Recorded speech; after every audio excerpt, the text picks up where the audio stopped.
Welcome to Shaping African Conversations. I am Lorna Irungu-Macharia.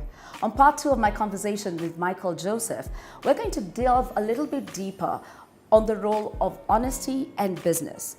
According to the Edelman report, 78% of all those polled believe that companies that only think about themselves and their profits are bound to fail.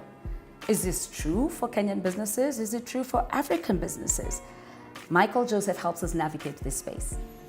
That's actually a good segue to your role that you've taken on now publicly for the Kenyan public, which is as chair of Kenya Airways, which has gone through a tumultuous period. And to be fair, I think there's a lot of pressure sometimes put on Kenya Airways, but globally, if you look at airlines, there's a lot of restructuring and very few are at the peak of it. When you took over during the crisis that was happening in the last year and kind of the things that were happening, there almost seemed to be a collective relief when you're like, oh, look who's steering, or look who's, to be fair, agreed to come out of doing something to take on a huge challenge. Yeah.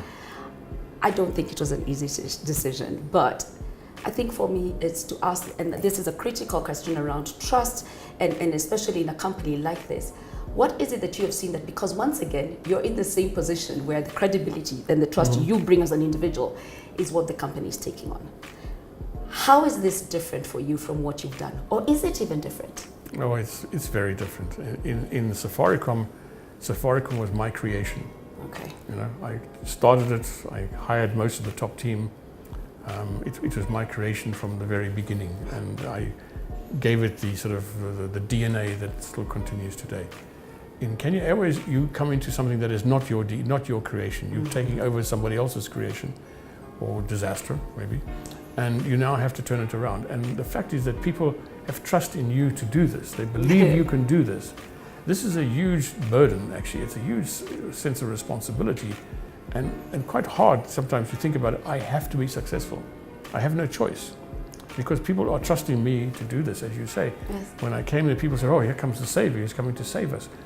But it's not as simple as that. You don't just march into an organization with your previous experience and just that will save it. It's actually, you have to take a look at it and say, how can I change this organization that has got 40 years of history behind it to be how I think it should be? And that's not an overnight thing. And I think here people have to be more trustworthy of me, because it's not going to be overnight. It's going to take some time, and take some time to see the results of that. This is a difficult task. It's not an easy task. And because people have to trust and believe that I can do it. Do I think I can do it?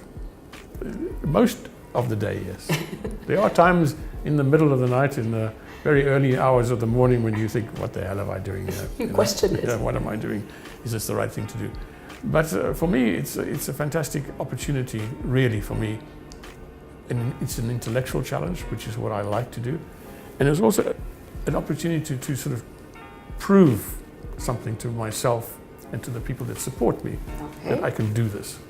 You know, it's not an easy thing to do. It's an industry I know nothing about except flying inside the airplanes. And for me, it's, can I do it? I think I can do it. Will it be tough? Yeah. Will I have some bad times? Yeah. But I believe that I can do it. At the core of yourself. Otherwise, I would not do this. You would not take on this. No. I think there's a question. You've talked a lot about trust. What's the difference between trust and confidence? Because there's a lot of talk about there being confidence in the sector. There's a lot of trust about there being confidence in businesses to grow. What do you think, as someone who's been a CEO now, chair of an organization that you have to work on, is the difference?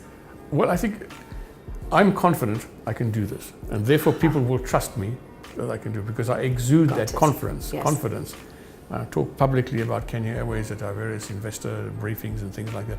I always have this confident attitude that this can be done. You know, and the small voice in the back of my mind says, "Are you sure?" Yes. You know, but you can't show that. Okay. You have to show the confidence, or you have to exhibit a show of confidence that people will trust that you can do it. And then when you have that trust, and this is what we talked about earlier, when you have that trust that you can do it, people will back you.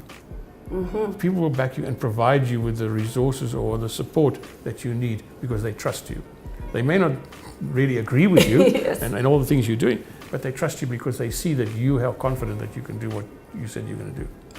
You are at a big challenge, because I like the fact that you said this one you created and this one you didn't, and this one you're taking over with a lot more different dynamics and challenges and looking at it.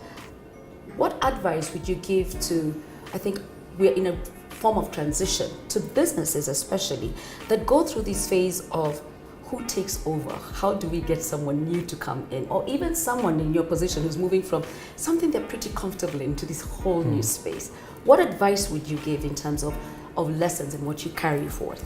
Look, the lessons I've learned, even in this short time that I've been with Kenya Airways, when you come into something like this, if you're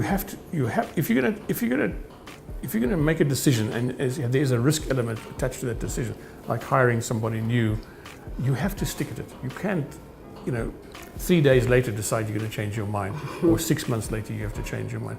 You have to make a decision and you have to stick with it. If it's obvious that the decision was wrong, then reverse the decision.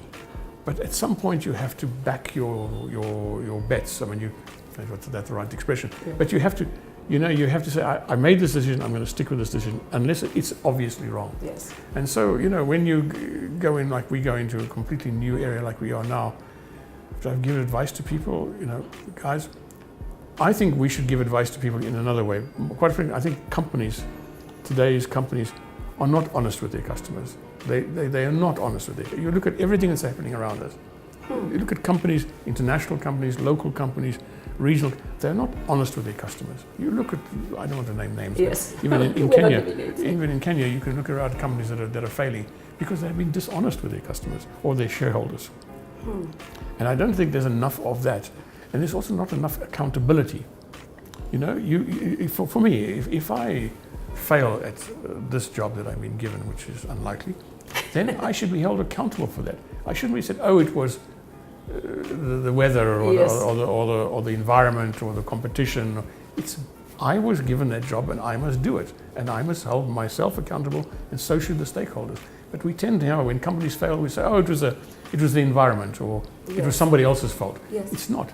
You, as a leader of your company, must take responsibility and accountability for what happens. If I look at Kenya Airways as an example, Kenya Airways is a great organization, but no one has ever held accountable for their actions.